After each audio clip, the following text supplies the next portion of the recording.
Hey everyone, Andy here, and second video of the day with me wearing this rather warm coat.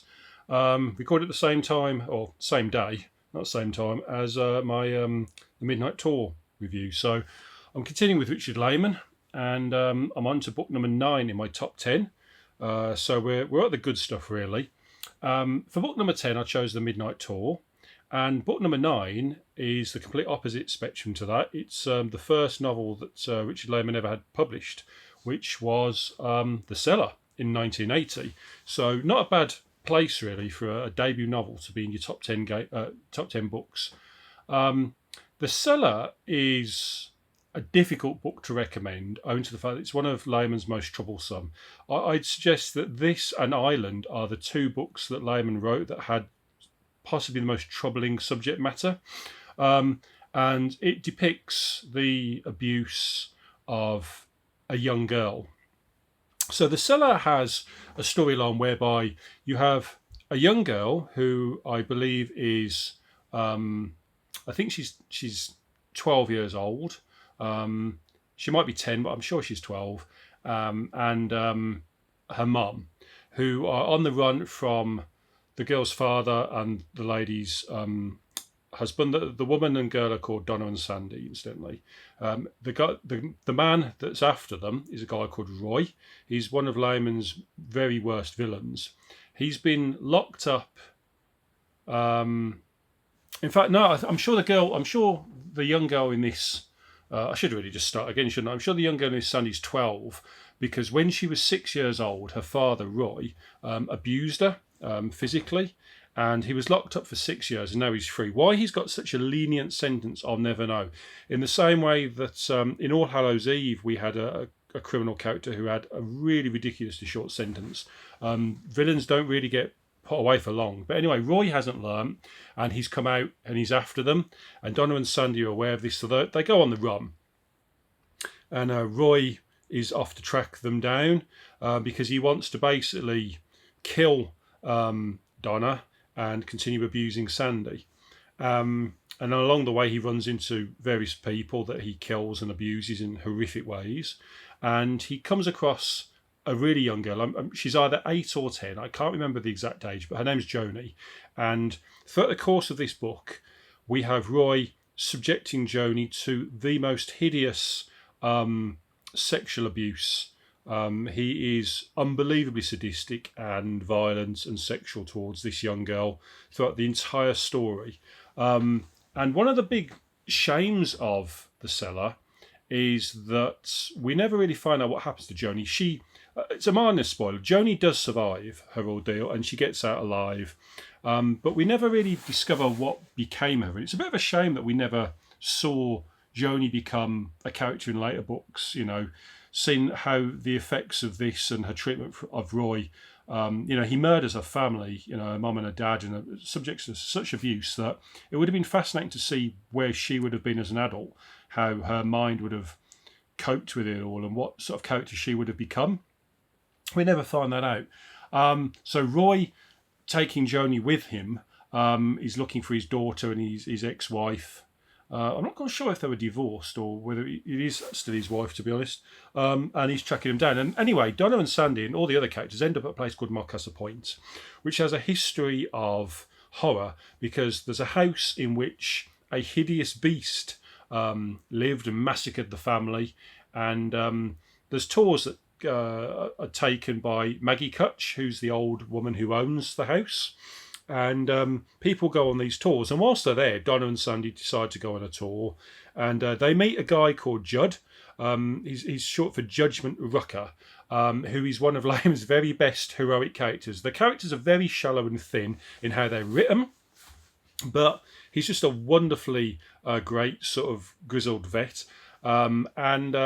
He is also with a guy who has encountered the beast and wants the beast dead, so he's paid Judd to kill the beast. Nobody actually believes the beast is real. They think it's a myth, but this guy who's paid Judd to kill it believes it is, and these characters all end up in some way connected.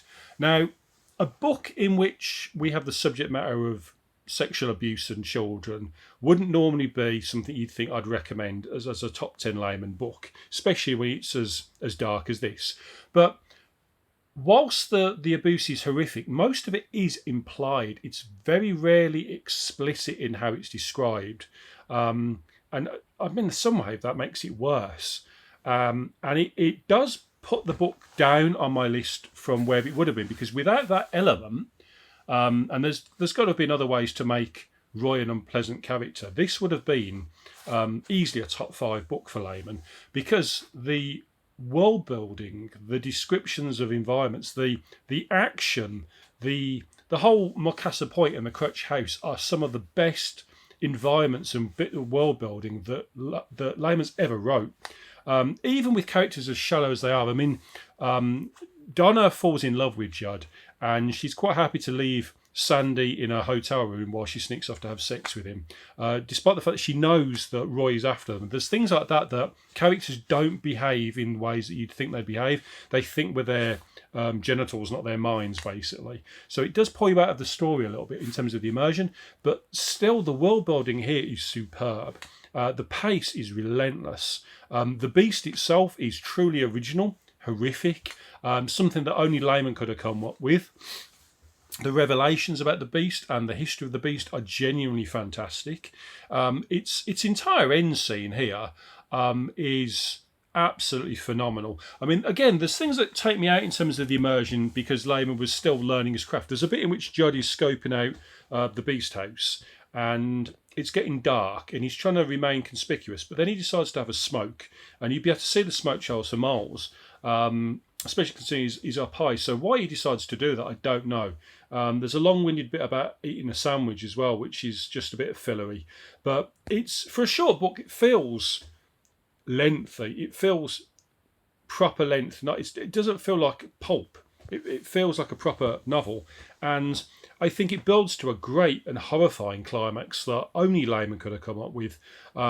It's the sort of thing you're never going to guess where this goes, and it is a genuine roller coaster of a book with great characters, despite how shallow they are. It's really weird because, on the one hand, I can pick holes and flaws in this book all day long, but at the same time, despite those flaws, this is still a really great read.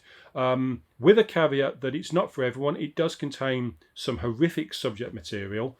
It's a tough book to read, but it's also a really, really good one.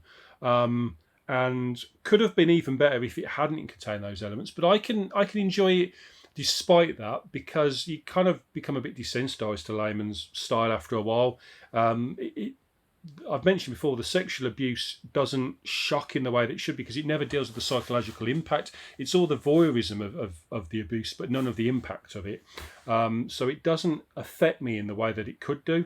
And I can enjoy the story on its own merits despite those things. So I'm putting the Cellar at number 9. I think it's got to be a top 10 Lehman book.